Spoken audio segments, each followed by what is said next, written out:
네, 오늘은 성령 받기 전이라는 제목으로 함께 말씀을 나누고자 합니다. 지난 주일이 부활주일이었죠. 그리고 그 전주는 고난주일이자 종려주일이었습니다. 제가 종려주일에는요, 설교 때 베드로의 나약함을 말씀을 드렸어요.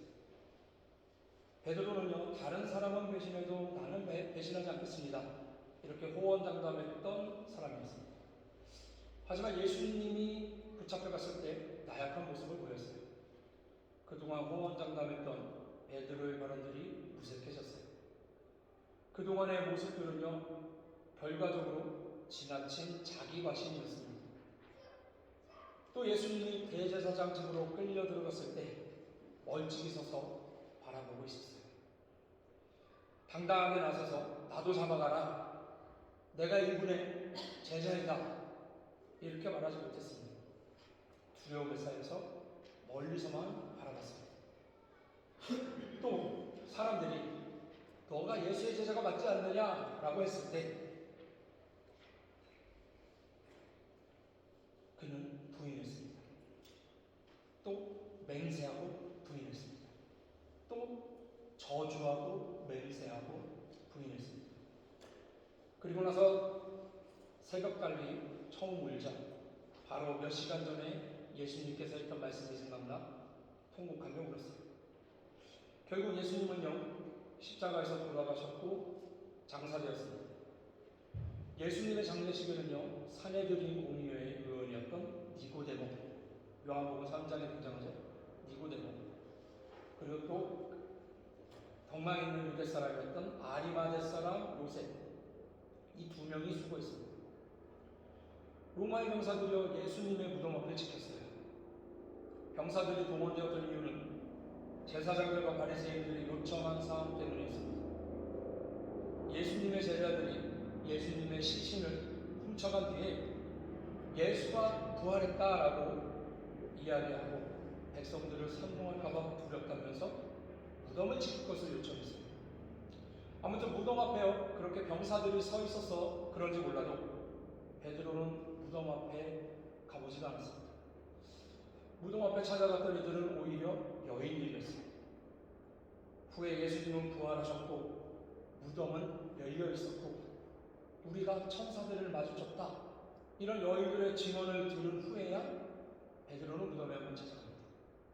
그런데 그 이후에요, 무슨 생각이 들었는지 몰라도 베드로는 다시 갈릴리 근처의 디베랴에 가서 물고기를 잡고 있었어요.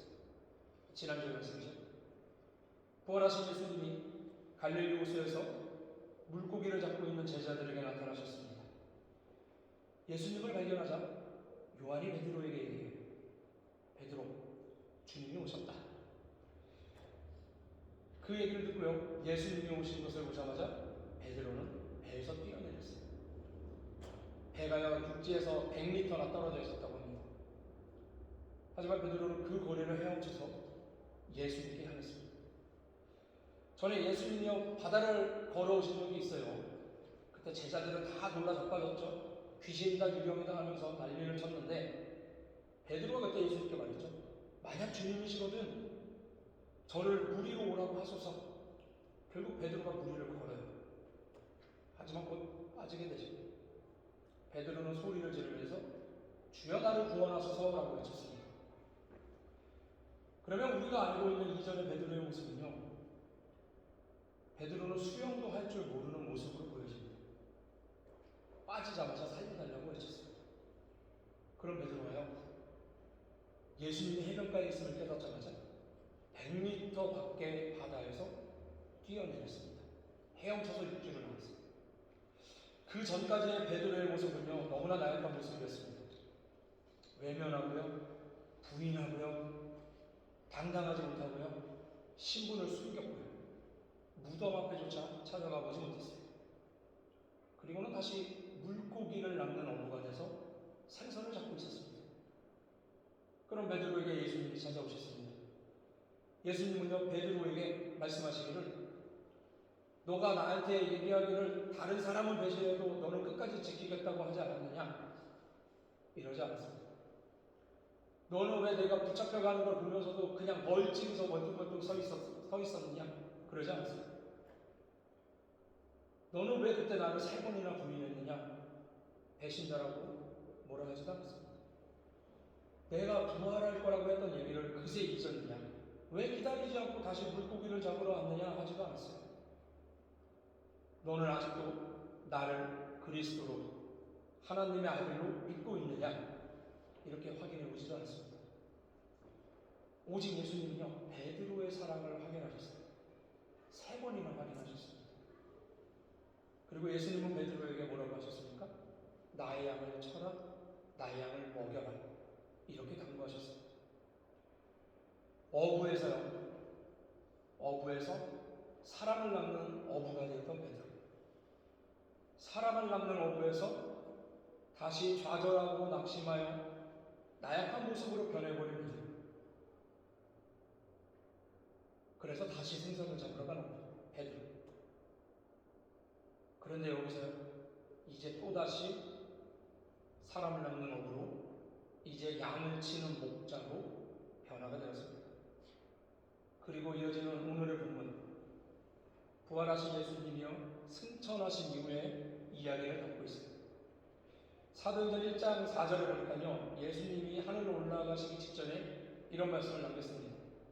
사도와 함께 모이사 그들에게 분부하여 이르시되 예루살렘을 떠나지 말고 내게서 들은 바 아버지께서 약속하신 것을 기다려라.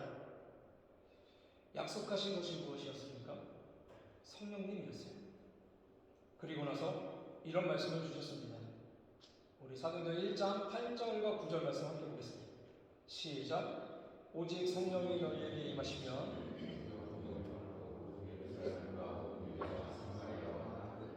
그러 내 증인이 되리라 하시니라. 이 말씀을 마치시고 그들이 오는데 올려져 가시니 구름이 그를 먹여 울지 않게 해야 돼요. 예수님은 하늘로 올라가셨고요. 이제 제자들을 포함한 120명의 성도들이요 다락방에 모였습니다. 이들은 주님의 명령을 따라서요 성령님을 기다리면서 한마음으로 기도를 하고 있었습니다. 초대교회의 역사는요 다락방의 역사입니다. 예수님의 최후의 만찬도 또 성령의 역사도 초대교회의 시작과 모임의 출발도 다락방에서 있었습니다. 이들이 열심히 기도하는 중이요 베드로가 어떤 감동을 받았는지 몰라도 일어나서 발언을 하기 시작합니다.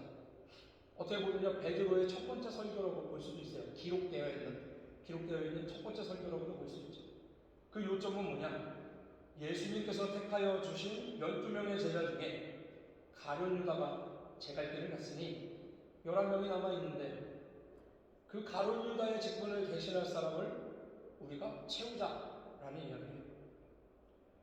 베드로는 모든 성도들의 마음을 어둡게 하고 있는 가룟 유다의 배반에 대하여 분명한 해석을 내리고요 그 문제를 해결하는 겁니다. 아마요 생각을 해보면 120명이 이렇게 모였잖아요. 그 모여서 합심해서 기도를 했다고 하는데 쉬지 않고 하진 않았을 것 같아요. 밥 먹는 시간도 있었을 거예요. 그렇죠?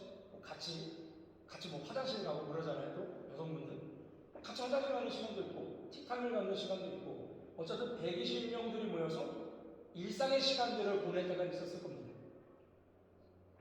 그러면 평상시에 대화들을 하겠죠. 그럼 분명히 가룟 유다에 대한 이야기들이 나왔어요. 도대체 왜 그런 거래? 막 이러면서 얘기했겠죠.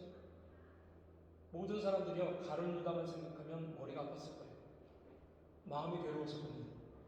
어떻게 예수님을 랍비를 선생님을 배신하고 팔아먹을 수 있냐?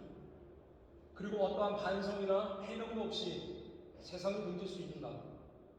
너무 무책임한 거였죠. 그러나 베드로의 생각으로는 이미 벌어진 일이니까 쉽게 덮을 수도 아니라고 변명도 했거든요. 이미 유다에 대한 소문은 예루살렘 성역에 다 퍼진 거. 더 이상 마음 아파서 교회가 앞으로 나가는 데 있어서 방해받을 필요도 없었어요. 있는 것은 빨리 있는 편이 좋겠다라고 생각을 했을 겁니다. 그런데요 성경에 보니까 그 직무를 빼앗아서 다른 사람에게 주라는 말씀이 있었습니다. 예수님이 제자에게 배신당하여 죽었느니, 메시아가 억울하게 죽었다느니, 이런 말 하지 않고 이제는 주님께서 부활하셨고 또 승천하셨다. 그리고 약속하신 성령님을 보내주실 거다. 이렇게 긍정적인 메시지를 갖고 교회가 앞으로 나가야 된다고 생각을 했던 겁니다. 성도 여러분, 사탄은요, 자기 사람을 골라서 사용할 때 이기적이고 자기만 알고요, 남달리 계산에 밝은 사람을 이용합니다. 가룟 유다는요, 이기적이었어요.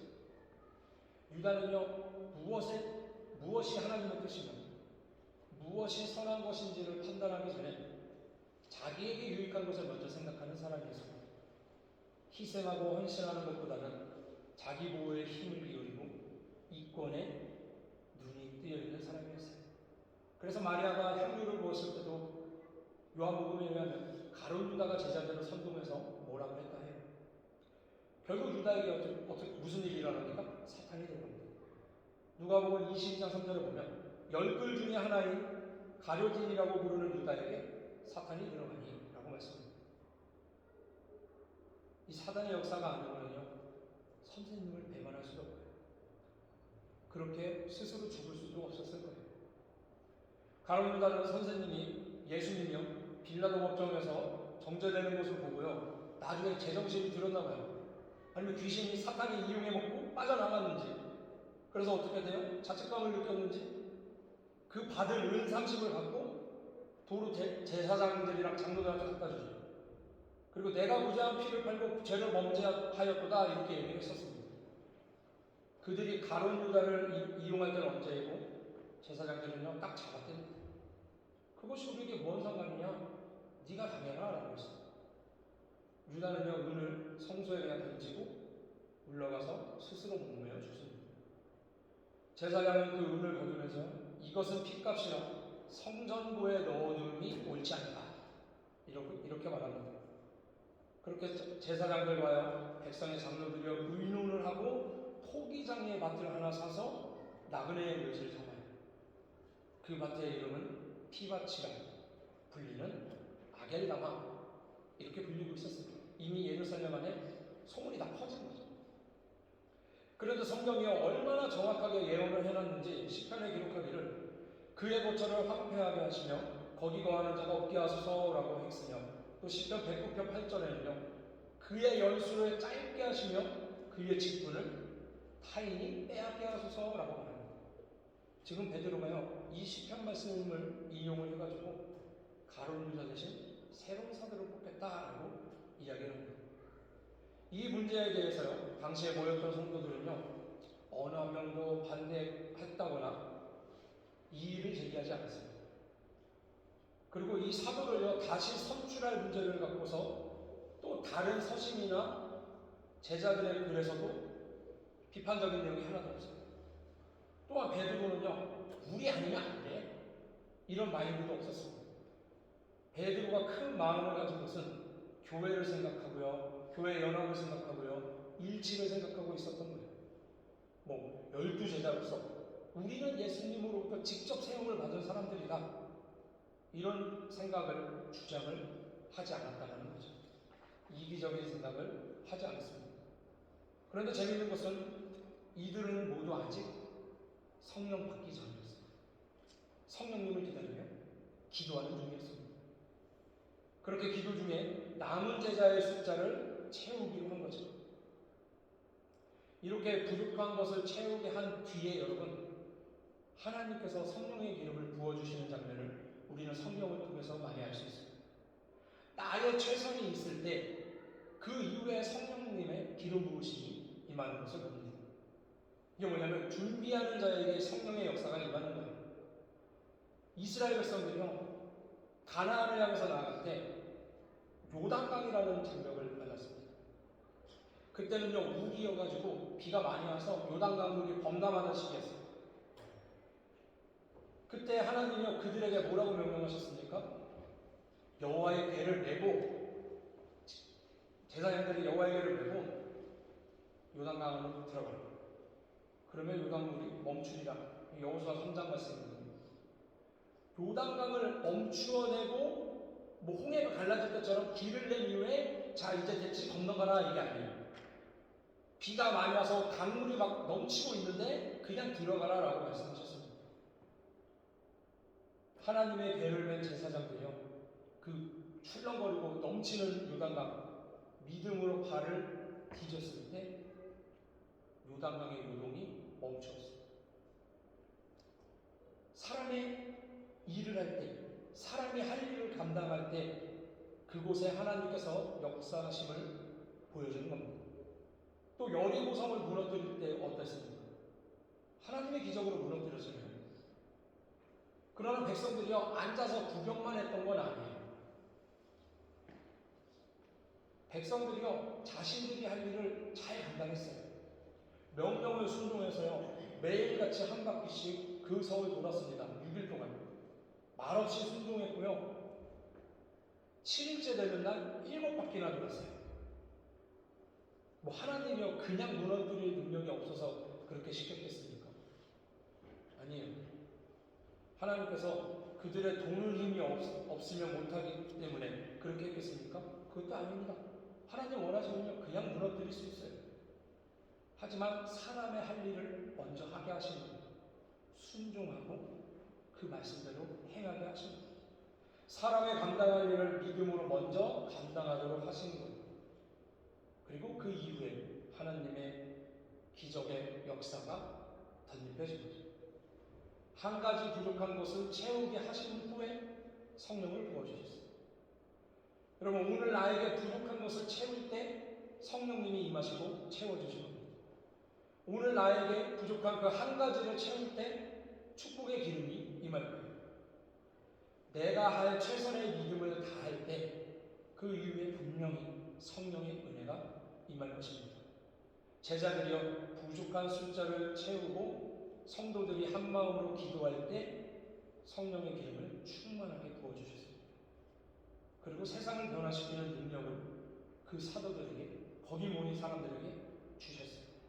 또 방언의 은사도 부어주시는 것을 사도행전 2장에서 볼 수 있잖아요. 이렇게 제자의 수에 들어올 사람의 자격에 대해서 베드로가 세 가지를 제시합니다. 그런데 말씀을 먼저 볼게요. 오늘 말씀 21절과 22절 보겠습니다. 시작. 우리 가운데 올려져 가신 날까지 주 예수께서 우리 가운데 출입하실 때에 항상 우리와 함께 다니던 사람 중에 하나를 세워 우리와 더불어 예수께서 부활하심을 증언할 사람이 되게 하리라 하거늘. 세 가지 조건 뭐였냐?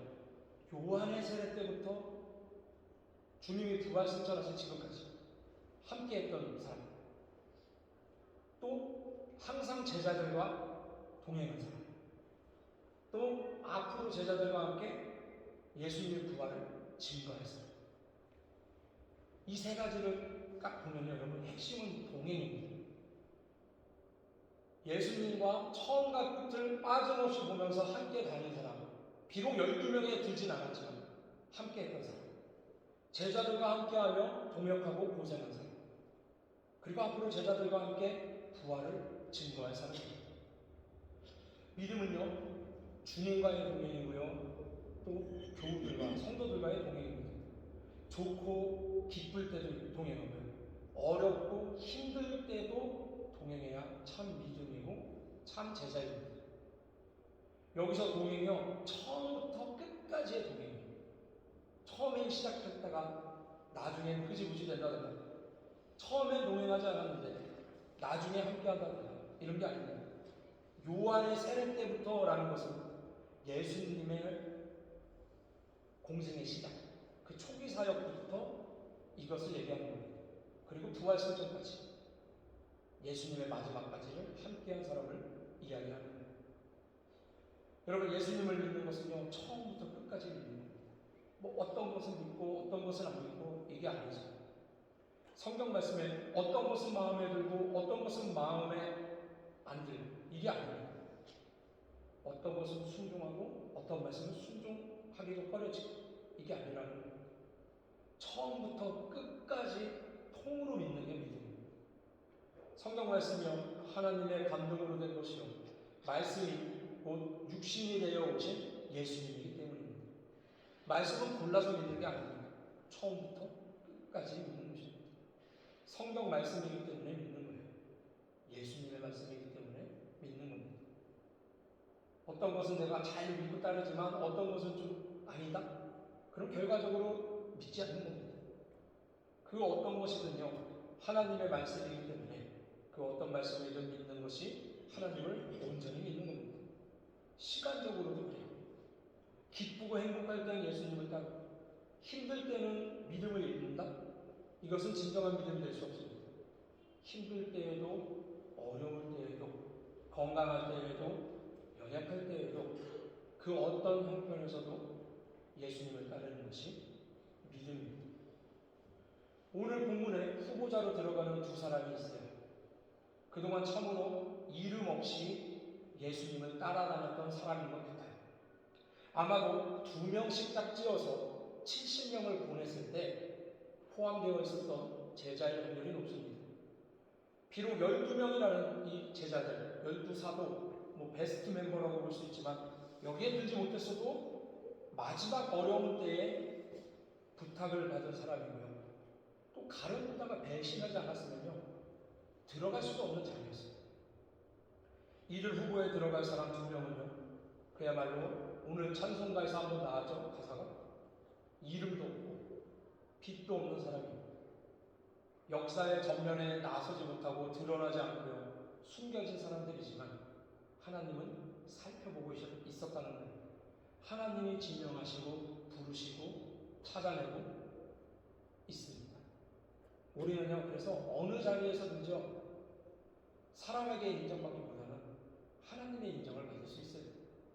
하루 이틀 믿어보다가 신앙생활 잘하다가 뒤로 빠지는 게 아니라 묵묵하게 처음부터 끝까지 주님의 길을 따를 수 있어야 됩니다. 수천 명이 함께하고요, 예수님의 기적을 바라봤던 이 사람들이요, 이제 예루살렘 안에 120명 정도 남아있습니다. 서울 인구를 1000만으로 잡으면요, 서울 인구를 그 당시 예루살렘 인구로 대비해서 잡아보면 120명 남은 건 뭐냐? 320명 남은 거예요. 어찌 생각하면요, 이제부터 순환이 더 예상되고요, 마지막 순교의 자리에 들어가야 되는 그때에 한 명이 되라는 겁니다.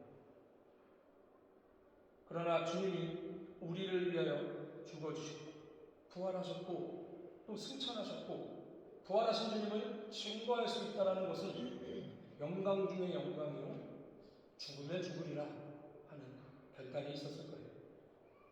모인 사람들이요, 온전히 하나님의 뜻에 맡기는 마음으로 기도를 하고요, 제비를 뽑았어요. 결국 마티아가 뽑히고 그 12명의 수를 채웠습니다. 이게 어떻게 보면요, 지금 보면 되게 명예로운 일인 거예요. 그러나 지금 생각했을 때 명예로운 거죠. 그 당시로 생각해보면 어땠을까요? 주님의 부활을 증거하는 사명을 짊어진다. 이것은 곧 쉽게 얘기하면 죽으러 간다, 이 얘기였어요. 순교를 각오하는 일이었습니다. 그 길이요, 무슨 대단한 명예가 있는 것도 아니고요, 그 길이요, 무슨 금전적으로 여유롭게 해주는 그런 이득이 있는 일도 아니었어요. 그 길은 좁은 길이고요, 그냥 명백히 드러난 고난의 길이었습니다.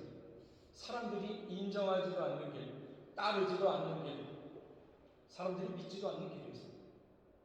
불신앙의 세상을 향해서 예수님이 부활하셨다, 예수님이 곧 하나님이다, 예수님을 믿지 않고서는 그분께로 갈 수가 없다, 아버지께로 갈 수가 없다, 예수님만이 우리의 구세주다, 그가 구약 성경에서 제시했던 메시아가 맞다, 그렇게 증거를 해야 했거든요. 그 길은요, 자신의 삶과 생명을 그냥 내놓고 하는 일이었어요. 사랑하는 성도 여러분, 초대교회 성도들이요, 정말 힘든 길을 걸었습니다. 믿음은 곧 죽음이다, 이 공식이 성립되는 십자가의 길을 걸었습니다. 그들은 한마음으로 기도하고 성령을 기다리면서 무엇을 했습니까? 자신들의 교회를 이 성도들의 믿음이 얼마나 아름다웠는지를 다시 한번 깨닫습니다. 순수하고 진실하고 충성된 믿음, 합심해서 기도하는 믿음, 이 믿음이요 여러분의 믿음이 되기를 소망합니다. 그리고 이렇게 준비된 자들에게요 하나님이 그 이후에 성령의 기름을 부어주셨습니다. 또한 이런 믿음을 가진 여러분 위에요 하나님께서 크신 복으로 성령의 은혜를 부어주시기를 축복하고 축원합니다. 할렐루야.